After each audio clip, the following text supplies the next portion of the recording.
صحابی نے پوچھا یا رسول اللہ میں اپنے اخلاق میں جو ایکسیلنسی پیدا کروں تو اس ایکسیلنسی کا سب سے زیادہ مستحق کون ہے؟ یعنی سب سے زیادہ میٹھے انداز سے بات میں کس سے کروں؟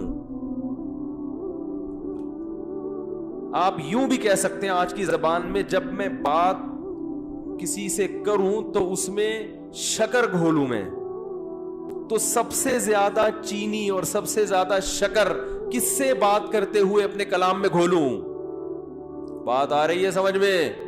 آپ صلی اللہ علیہ وسلم نے فرمایا امک، پوری کائنات میں سب سے میٹھے انداز سے اگر تم نے بات کرنی ہے تو سب سے زیادہ رائٹ یہ کس کا ہے؟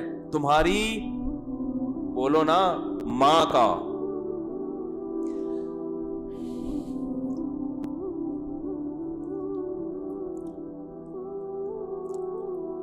صحابی نے عرض کیا یا رسول اللہ کیا انداز ہے؟ فرمایا ثم من، ثم کا مطلب ہوتا ہے اس کے بعد، ثم من، یا رسول اللہ ماں کے بعد دوسرے نمبر پر میٹھے انداز سے، اچھے انداز سے بات کرنا کس کا حق ہے کہ میں اس سے اچھے انداز سے بات کروں؟ ماں کے بعد، ماں کا تو پتہ چل گیا، دوسرے نمبر پہ جو میں سب سے بہترین اور مٹھاس کے ساتھ بات کرنی ہے، اخلاق میں ایکسیلنسی پیدا کرنی ہے، ماں کے بعد دوسرے نمبر پہ کون ہے وہ؟ تو آپ صلی اللہ علیہ وسلم نے کیا جواب دیا؟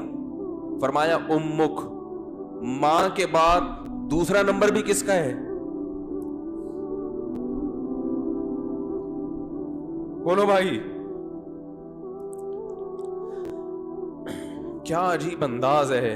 حالانکہ یہ عام عرف کے مطابق جواب سوال کے مطابق، بولو بھائی، نہیں ہے۔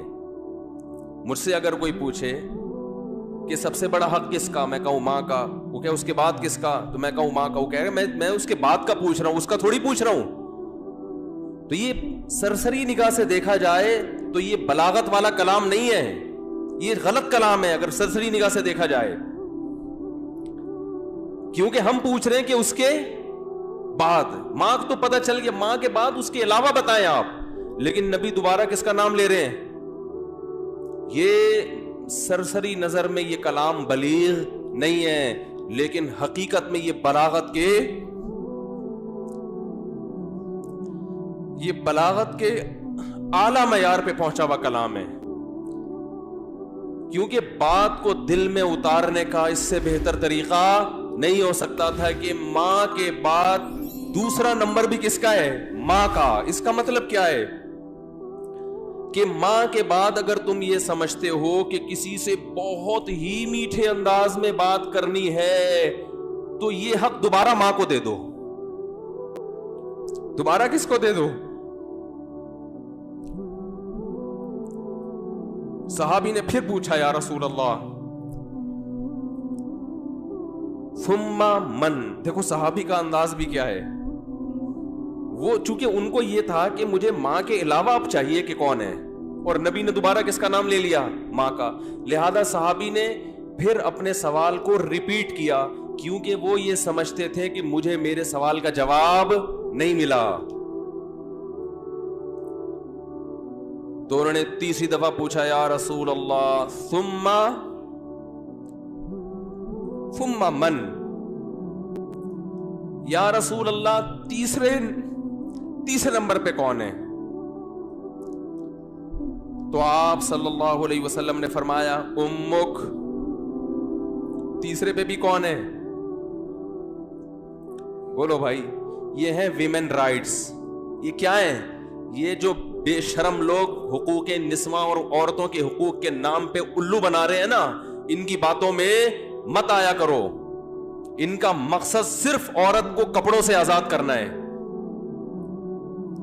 اور مرد کی دسترس سے آزاد کر کے مرد کے مقابلے میں لا کے مرد کا دشمن بنانا تاکہ مرد عورت سے محبت کرنا چھوڑ دے, اس کا حق دینا چھوڑ دے. تمہیں اسلام نے عورت کے جو حقوق بیان کیے ہیں اس کے بعد ہمیں کسی اور سے عورت کے حقوق کو سمجھنے کی ضرورت نہیں ہے. ہمیں کسی لبرل سے, کسی حکومت سے, کسی ویمن رائٹ سے, کسی سے ہمیں سمجھنے کی ضرورت نہیں ہے. ہمیں اسلام نے بتا دیا ہے کہ ماں کے روپ میں عورت کا کیا حق ہے, بیوی کے روپ میں عورت کا کیا حق ہے, کہ بیٹی کے روپ میں عورت کا کیا حق ہے, بہن کے روپ میں عورت کا کیا حق ہے. اور یہ جو لبرل لوگ ہیں یہ صرف گرل فرینڈ کے حقوق جانتے ہیں, گرل فرینڈ سسٹم معاشرے میں لانا چاہتے ہیں, تمہیں درندہ بنانا چاہتے ہیں, تمہیں زانی بنانا چاہتے ہیں, تمہیں بدکار بنانا چاہتے ہیں. ان کا کوئی فیملی سسٹم نہیں ہے. جو قوم نکاح کی قائل نہ ہو ان کے ہاں ماں بہن بیٹیاں ہوتی ہیں. ماں بہن بیٹی, بھابھی, چچی, خالہ, ممانی, مامی, پھپھی, یہ رشتے تو شادی بیاہ کے نتیجے میں وجود میں آتے ہیں. اولاد ہوتی ہے تو یہ رشتے وجود میں آتے ہیں. پھر ان رشتوں کا پاس رکھنے کا حکم دیا گیا ہے. جن قوموں میں ہر رشتے ہی نہیں ہے تم ان سے سیکھ رہے ہو کہ عورت کے حقوق ہمیں بتاؤ. تو آپ صلی اللہ علیہ وسلم نے کیا فرمایا؟ تیسرے نمبر پہ کس کا حق ہے؟ بولو بھائی. ماں کا.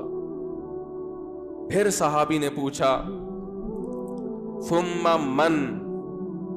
اس کے صحابی بھی پوچھتے جا رہے ہیں, دیکھو رک نہیں رہے, کیونکہ ان کے سوال کا جواب مل نہیں رہا کہ یا رسول اللہ آپ ماں کا تذکرہ ختم کریں گے تو پتہ چلے گا کہ ماں کے بعد کس کا حق ہے.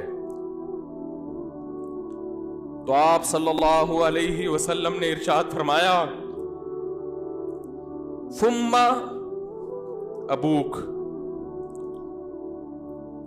چوتھے نمبر پہ کون ہے؟ باپ. پوری کائنات میں اگر آپ کسی سے نرم انداز سے بات کرتے ہیں, میٹھے لب و لہجے میں بات کرتے ہیں, بہت سے لوگ ہیں جن سے آپ بہت نرم انداز میں بات کرتے ہیں. اپنے باس سے آپ سر سر کہہ کے بات کرتے کہ نہیں کرتے؟ کبھی آپ نے دیکھا کہ اس نے تھوڑا سا سختی کی ہو, آپ نے آنکھیں ماتھے پہ رکھ لی ہوں؟ کبھی دیکھا آپ نے؟ ہے بھائی. ایک فوجی اپنے آفیسر کے سامنے کیسے بات کرتا ہے؟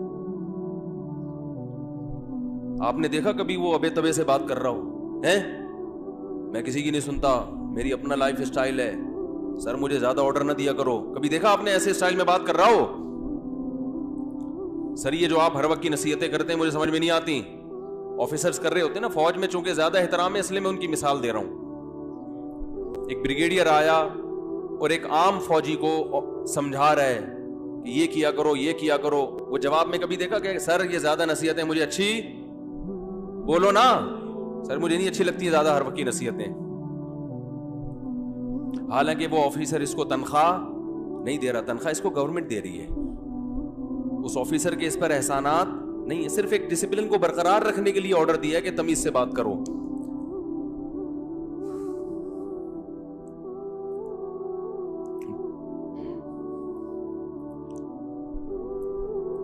اس نے آپ کے لیے قربانیاں دی ہیں,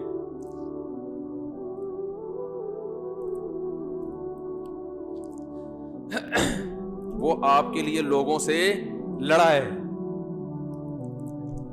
لڑتے ہیں کہ نہیں لڑتے؟ بھائی میرے بیٹے کو گالی دی کیوں تو نے؟ وہ یہ چاہتا ہے کہ آپ اس سے بھی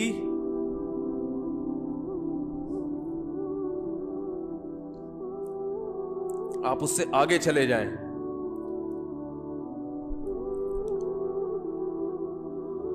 آپ کی ماں نے جو آپ کو بچپن میں محبت سے پالا عزت کے ساتھ, تو ماں کو یہ شیلٹر کس نے دیا ہے بھائی؟